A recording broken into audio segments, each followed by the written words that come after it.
Assalamualaikum warahmatullahi wabarakatuh. Halo semuanya, kabar pertama. Salah satu pemain senior yang menit bermainnya sangat jauh berkurang. Belum ada tanda-tanda Casemiro akan pergi Januari ini.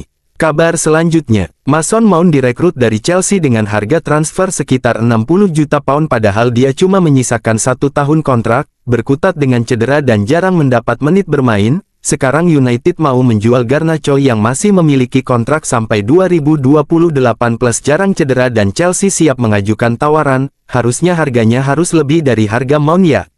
Masa mau jual murah lagi seperti Sancho? Kabar selanjutnya, Manchester United bisa mempertimbangkan merekrut Tyler Dibling jika menjual Garnacho. Rich Fay. Kabar selanjutnya, kabarnya pria yang menghalangi Bruno mau selebrasi dengan fans adalah fisioterapis Rangers. Mungkin beliau sangat kesal kebobolan menit akhir. Kabar selanjutnya, Patrick Dorgu, Oktober nanti baru memasuki usia 21 tahun. Tyler Dibling, Februari nanti genap berusia 19 tahun. Anthony, Sancho, Holland, Yoro, Zirkzee, Ugarte adalah contoh rekrutan pemain muda ditambah pemain dari Akademi Maino, Garnacho, Amat, Collier. Apakah United harus merekrut pemain muda potensial lagi atau merekrut pemain senior yang lebih berpengalaman? Sebenarnya mau muda senior yang penting bisa memberi dampak buat tim dan tidak terbebani tekanan ketika jadi pemain United. Kabar selanjutnya, Breaking 1, Lecce telah menolak tawaran kedua Manchester United untuk Patrick Dorgu. Fabrizio Romano, Breaking 2, Napoli dan Dortmund hampir mencapai kesepakatan penuh untuk Karim Adeyemi, negosiasi sedang berlangsung. Biayanya akan kurang dari 50 juta euro. Fabrizio Romano, Napoli sepertinya mulai mundur teratur untuk transfer Garnacho. Kabar selanjutnya, ada wacana pertukaran antara Nkunku dan Garnacho. Ini si tolol namanya, nggak belajar dari kasus Mason Mount, dibeli mahal cuma langganan cedera, Nkunku lebih parah lagi cederanya. Kabar selanjutnya, peminjaman Anthony akan menghemat sekitar 1,5 juta pound untuk Manchester United. The Athletic, bayangkan berapa penghematan jika pemain bergaji tinggi lainnya keluar. Kabar selanjutnya, detail peminjaman Anthony. Real Betis akan menanggung sekitar 2 juta euro dari gaji Anthony, tetapi tidak akan membayar kompensasi pinjaman. Untuk menghindari sanksi finansial, Real Betis harus menurunkannya sejak awal pertandingan atau masuk di babak kedua selama minimal 10 pertandingan. Manchester United akan mendapat bonus jika Real Betis lolos ke Liga Champions atau Liga Eropa, atau menjuarai Liga Conference. Mateo Gonzalez Abside Sevilla. Kabar selanjutnya, hilang Andre Onana kambuh penyakit Harry Maguire. Harry Maguire beruntung dan harus berterima kasih kepada Bruno Fernandes, berkat gol di menit akhir King Harry terhindar dari bulian. Kalau nggak bakal rame lagi meme Harry Maguire berseliweran di media sosial. Terima kasih Bruno Fernandes yang telah menyelamatkan Harry Maguire dan telah memberikan kemenangan untuk Manchester United. Kabar selanjutnya, Garnacho via IG, kinerja tim yang kuat, terima kasih Old Trafford. Namanya akan dinyanyikan supporter, dan menggema di kandang sendiri. Tapi yakinlah, suatu hari kamu akan menyadarinya, tidak ada yang bisa menggantikan keistimewaan saat namamu disebut dan dinyanyikan di Old Trafford. Saat itu, kamu pasti akan merindukan hal tersebut. Tinggal pilih, bertahan dan berjuang menjadi legenda atau pergi sekarang utek tantangan baru di luar sana. Kabar selanjutnya, senyum semeringah Opa Fergie saat melihat Manchester United berhasil menang di Fergie Time. FYI, Sir Alex Ferguson pernah menjadi pelatih Rangers sebelum ia menjadi pelatih Manchester United. Ia melatih Rangers dari tahun 1988 hingga 1996, sebelum akhirnya pindah ke Manchester United dan menjadi salah satu pelatih paling sukses dalam sejarah klub. Manchester United ranger di hati Opa Fergie. Kabar selanjutnya, pelatih Manchester United, Ruben Amorim, mengungkapkan alasan dirinya memarkir Andre Onana dalam laga kontra Rangers. Saya mencoba untuk menggunakan kemampuan masing-masing dari mereka, termasuk penjaga gawang. Saya mengharapkan penampilan terbaik dari Altay, tutur sang nahoda. Manchester Evening News. Simple dan sangat mudah untuk dilakukan tapi hal ini tidak didapatkan oleh Altay Bayindir saat Erik ten Hag menjadi pelatih Manchester United. Kabar selanjutnya, Toby Collier, saya rasa ini adalah malam-malam yang Anda impikan untuk bermain, sebagai seorang anak kecil dan sampai sekarang. Ini adalah pengalaman yang luar biasa bagi saya, kesempatan yang luar biasa dan dengan para pemain di sekitar saya, mereka membantu saya sepanjang pertandingan. Jadi saya rasa, saya mampu menunjukkan beberapa kualitas yang saya miliki. Kabar selanjutnya, info, Alejandro Garnacho. Chelsea FC diharapkan mengajukan penawaran kepada Manchester United mengenai Alejandro Garnacho dalam 24-48 jam ke depan setelah pembicaraan dijadwalkan, dikonfirmasi. Manchester United ingin 70 juta euro diperbaiki untuk Alejandro Garnacho, dengan Chelsea FC mempertimbangkan kesepakatan potensial. Namun, tidak ada penawaran yang ada di atas meja saat ini. Sumber yang dekat dengan Chelsea FC percaya bahwa klub dapat membuat penawaran resmi dalam 24-48 jam ke depan saat klub mempelajari kesepakatan potensial. Alejandro Garnacho terbuka untuk pindah ke Chelsea FC. Namun, saat ini tidak diketahui jika kesepakatan tentang persyaratan pribadi telah tercapai sampai sekarang. SSC Napoli juga mendorong untuk menandatangani Alejandro Garnacho. Namun, penawaran terakhir mereka senilai 60 juta euro, dengan 45 juta euro tetap ditambah 15 juta euro dalam bonus tidak diterima oleh Manchester United. Saat ini tidak diketahui apakah SSC Napoli akan mengajukan penawaran lain untuk Alejandro Garnacho di hari-hari berikutnya karena mereka sekarang juga melihat target potensial lainnya. Kabar selanjutnya, pemain muda milik Man United Ethan Whitley secara resmi telah bergabung dengan klub Walsall sebagai pemain pinjaman untuk sisa musim ini. Kami sangat senang mengumumkan bahwa pemain muda Man United yang berharga, Ethan Whitley, bergabung dengan kami sebagai pemain pinjaman hingga akhir musim. Official Walsall FC. Kabar selanjutnya, Chelsea telah mengajukan tawaran sebesar 60 juta pound untuk winger Manchester United, Alejandro Garnacho.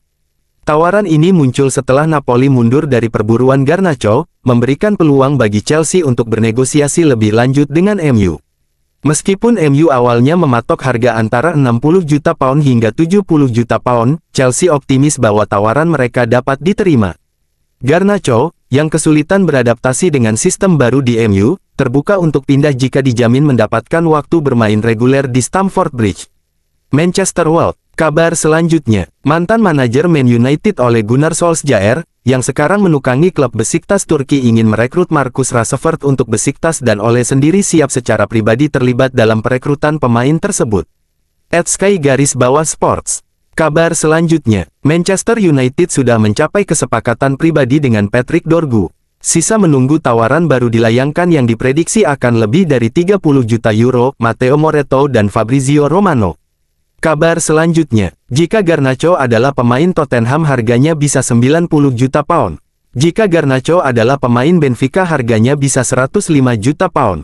Jika Garnacho adalah pemain Barcelona harganya bisa mencapai 1 pound miliar. Jika Garnacho adalah pemain Napoli harganya bisa 85 juta pound. Jika Garnacho adalah pemain Brighton harganya bisa mencapai 95 juta pound. Jika Garnacho adalah pemain Chelsea harganya bisa 70 juta pound. Jika Garnacho adalah pemain Dortmund sekitar 85 juta pound. Dan semua klub itu akan ngotot dengan harga yang mereka pasang.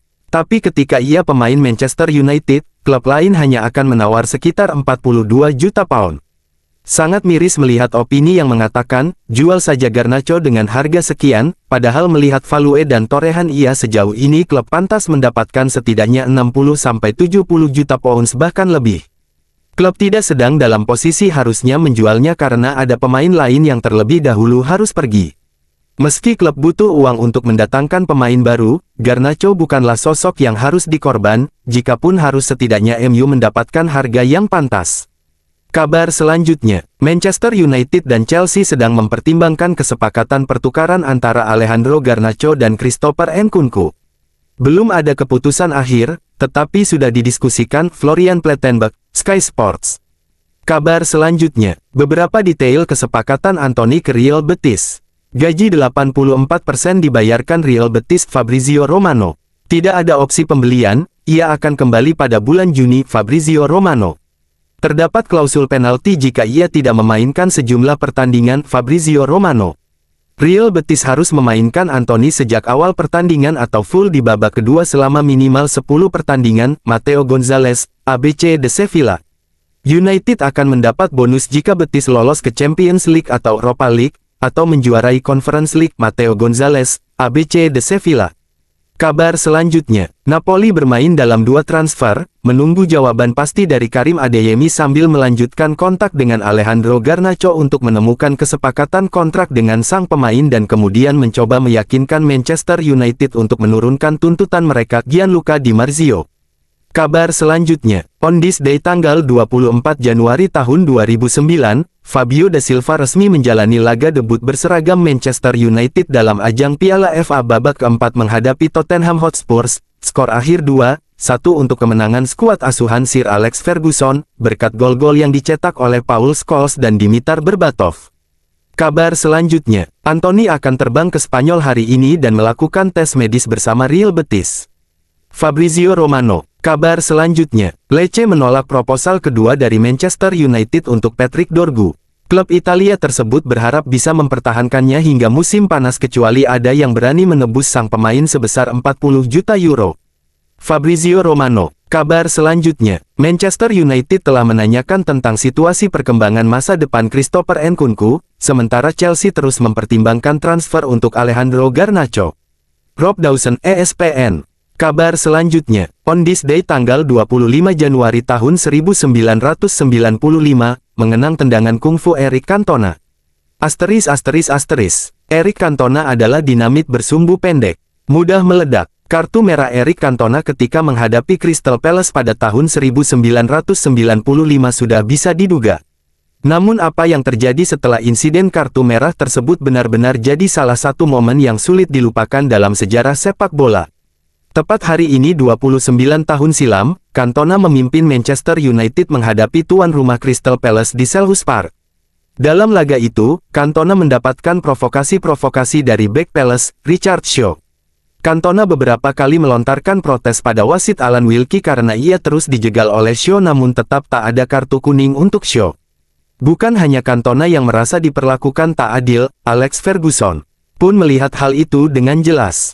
Cantona sudah tak tahan dengan ketidakadilan yang diterimanya. Dalam sebuah pergulatan dengan Shaw, Cantona menendang sang lawan.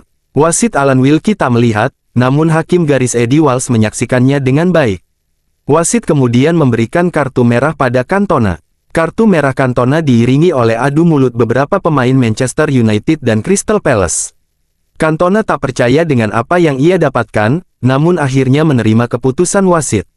Ia menurunkan kerah bajunya yang biasa dibiarkan berdiri tegak sebagai salah satu ciri khas dirinya.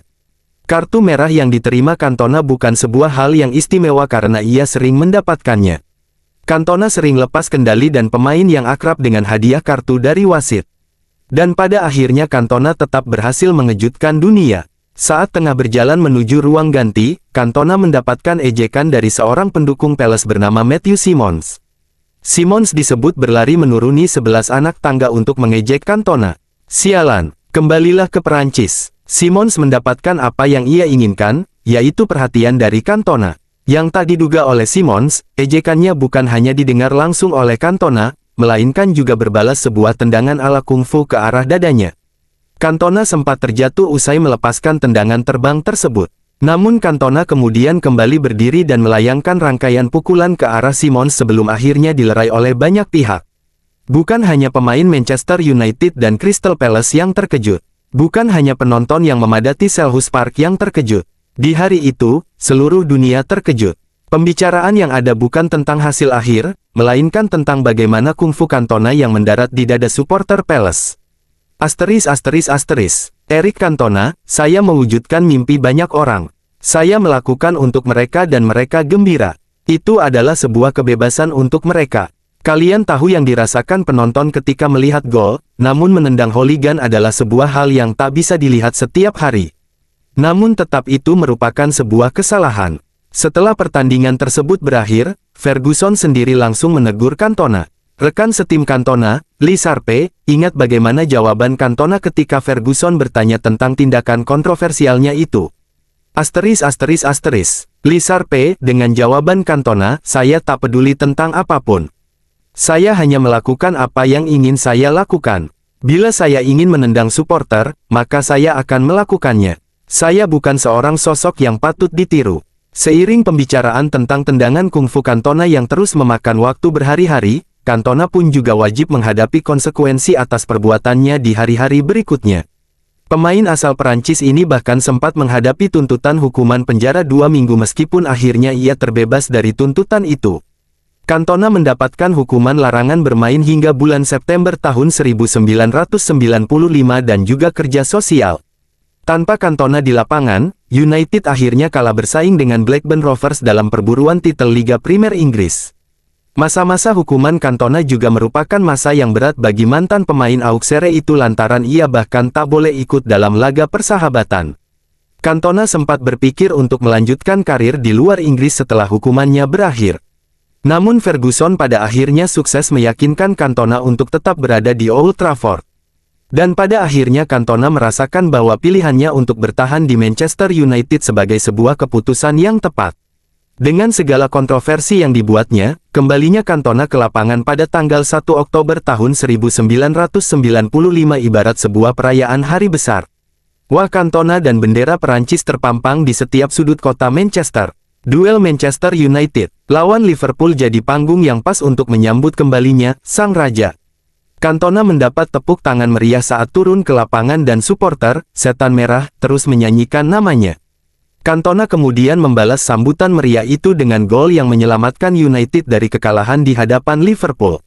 Seolah tanda penebusan dosa, Cantona kembali tampil apik di musim 1995, 1996 dan 1996, 1997, serta jadi motor yang memimpin United juara Liga Primer Inggris.